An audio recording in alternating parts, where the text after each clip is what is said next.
Selamat berjumpa kembali rekan-rekan, para akademisi, juga para profesional di bidang bisnis, kemudian juga ekonomi dan kewirausahaan. Yang mana pada kesempatan kali ini kita akan bahas tentang akuntansi, di mana dari berbagai program-program yang ada dalam dunia ekonomi, salah satunya yang ada dalam ilmu akuntansi adalah tentang buku besar. Namun sebelum kita membahas lebih jauh tentang buku besar, ada baiknya kita untuk memahami terlebih dahulu tentang apa itu buku besar. Adapun dalam beberapa literatur yang ada, kita dapat mengambil sebuah benang merah bahwa yang dimaksud dengan buku besar merupakan sesuatu atau sarana yang dimanfaatkan untuk mendokumentasikan semua bentuk perubahan dalam suatu akun yang disebabkan oleh karena adanya transaksi keuangan. Nah, dari definisi tentang buku besar tadi, kita dapat menelaah lebih dalam bahwa di dalam buku besar itu mengandung sebuah isi, di mana isi dari buku besar tersebut merupakan perkiraan tentang ikhtisar dari pengaruh transaksi keuangan terhadap perubahan dalam akun, yaitu meliputi aktiva, modal, dan kewajiban perusahaan. Nah, setelah kita memahami tentang isi dari buku besar, tentu kita juga patut untuk mengetahui tentang apa itu fungsi dari buku besar. Nah, dalam hal ini dapat kita tarik sebuah kesimpulan bahwa buku besar merupakan salah satu unsur dalam proses akuntansi yang berfungsi guna meringkas semua data transaksi yang telah berada dalam jurnal umum. Itu tadi fungsi dari buku besar. Nah, dalam berbagai literatur pula dapat kita ambil sebuah pelajaran berharga bahwa dalam buku besar ini membutuhkan ketelitian dalam mencatat berbagai transaksi, sehingga suatu ketika nanti dapat diambil sebuah kesimpulan dari berbagai transaksi tersebut, sehingga dapat digunakan dalam rangka mendukung berbagai upaya dalam pengambilan keputusan. Oleh karenanya, dengan buku besar itu pula, maka manajemen dapat mengambil beberapa hal yang bisa dimanfaatkan demi terciptanya operasionalisasi perusahaan agar dapat berjalan dengan efektif sekaligus efisien.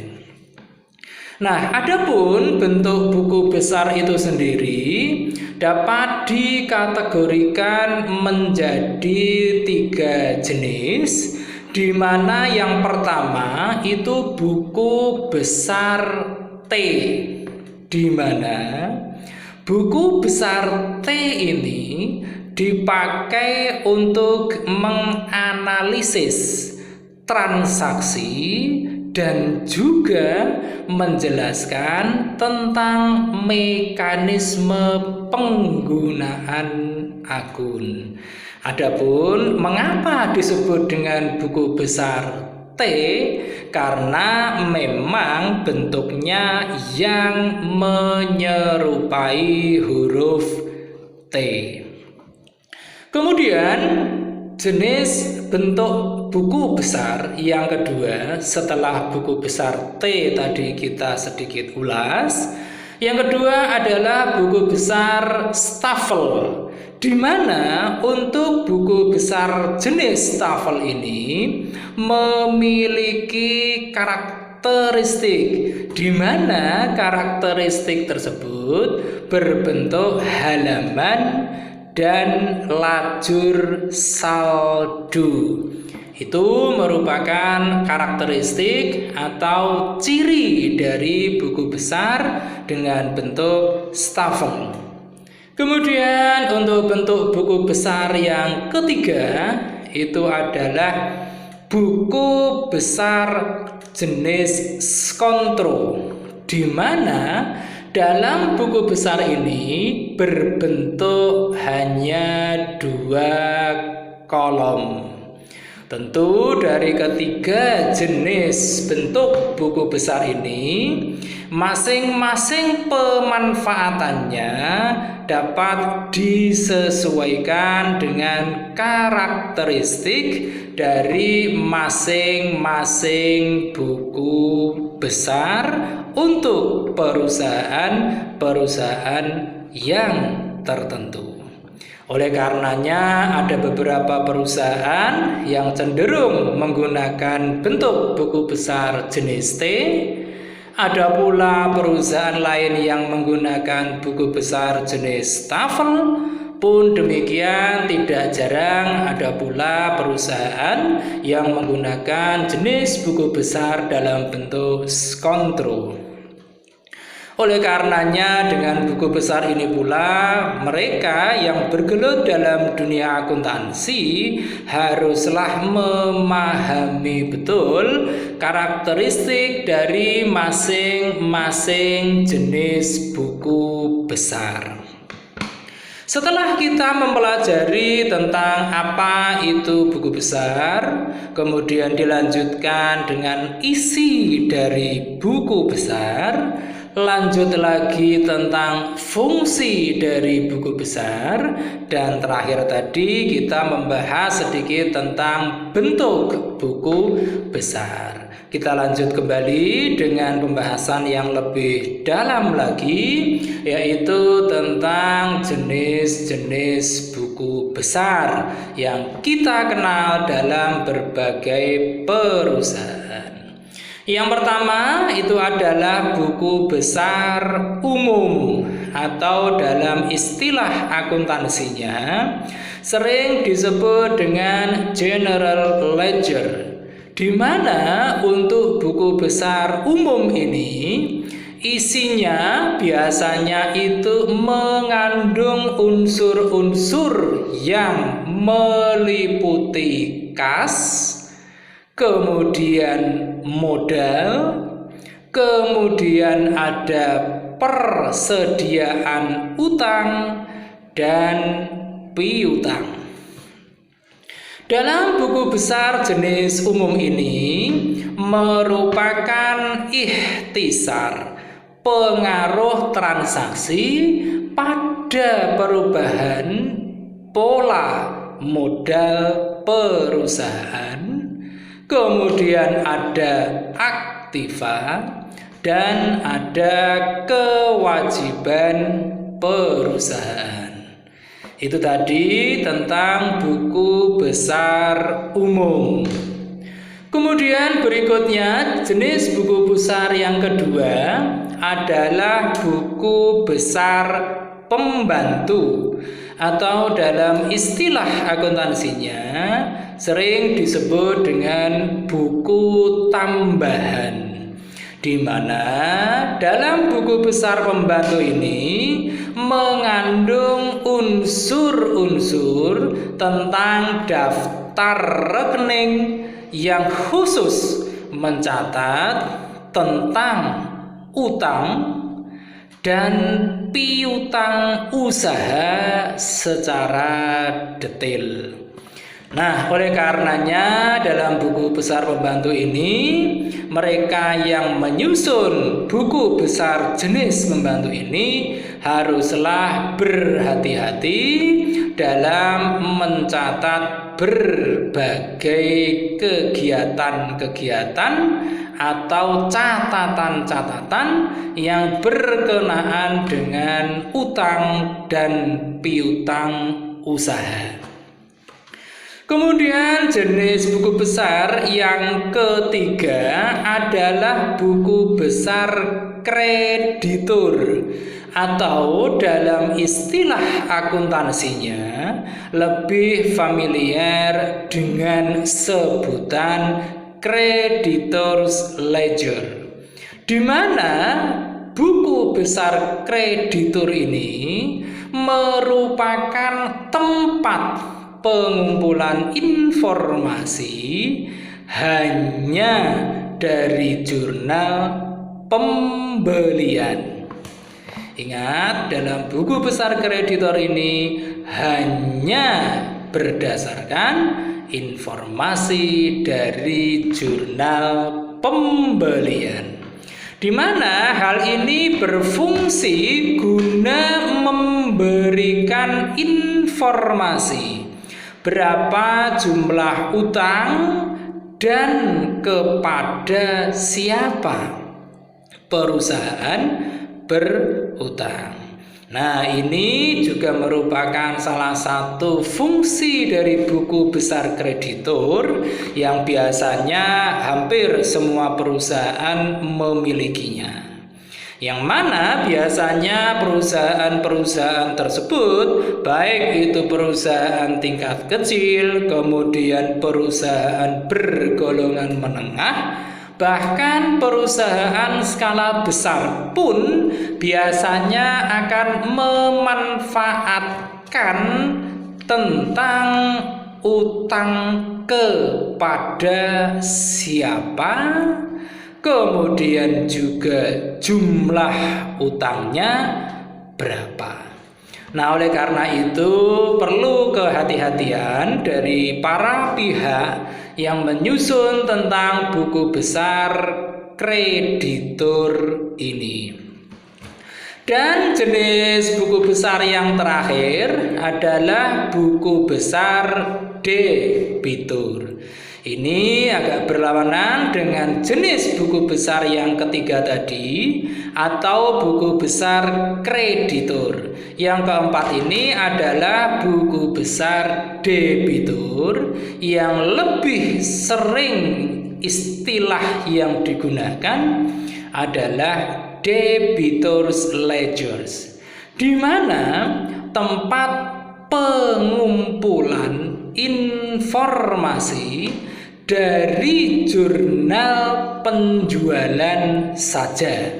Ingat, jika dalam buku besar kreditur tadi yang merupakan informasi atau catatan hanya dari jurnal pembelian, namun sebaliknya dalam buku besar debitur justru sebaliknya, di mana informasi itu berasal dari jurnal penjualan saja, di mana hal ini berfungsi guna memberikan informasi tentang konsumen mana yang memiliki utang kepada perusahaan kita. Bahkan tidak hanya di mana letak konsumen itu berutang pada jenis produk apa. Oleh karenanya dalam buku besar debitur ini, karena menyangkut tentang debitur, maka juga terdapat berbagai informasi tentang berapa jumlah yang masih ditanggung oleh debitur kita dalam hal utang. Itu tadi tentang berbagai jenis buku besar, mulai dari buku besar umum, kemudian ada buku besar pembantu, ada buku besar kreditur, dan ada buku besar debitur. Nah, bagaimana cara menyusun buku besar itu? Tentu dalam menyusun buku besar harus dilakukan ketika pencatatan semua transaksi dalam jurnal telah selesai. Ini tentu menjadi perhatian kita, jangan sampai kalau kita menyusun buku besar masih terdapat perbuatan, terdapat kegiatan yang belum selesai dalam transaksi yang dimasukkan ke dalam jurnal.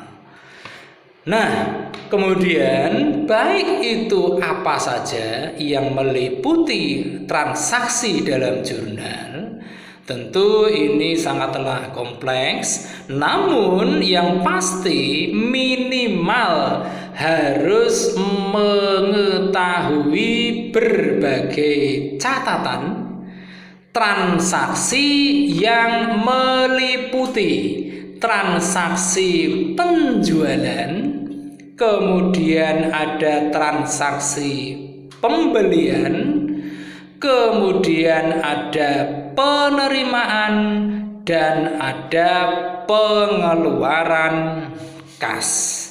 Nah, itu tadi gambaran sekilas tentang buku besar.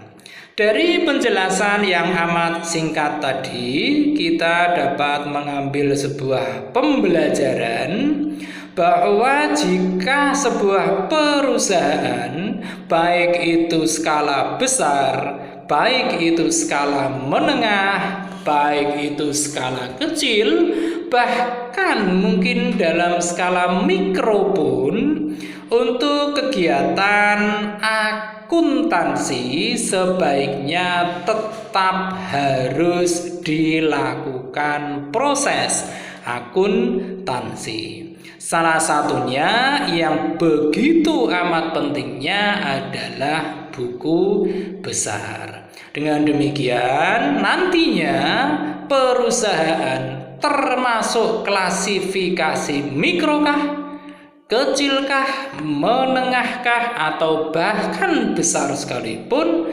dapat memiliki gambaran tentang kondisi perusahaan yang sedetail-detailnya, sehingga pada saat-saatnya nanti perusahaan akan dapat mengetahui apakah perusahaan tersebut masih dalam kategori sehat, apakah tergolong sakit ringan, apakah sakit berat, atau bisa jadi nanti sebuah perusahaan jika dalam proses akuntansinya tidak menggambarkan sesuatu yang positif, dapat dipastikan bahwa perusahaan tersebut telah mengalami kebangkrutan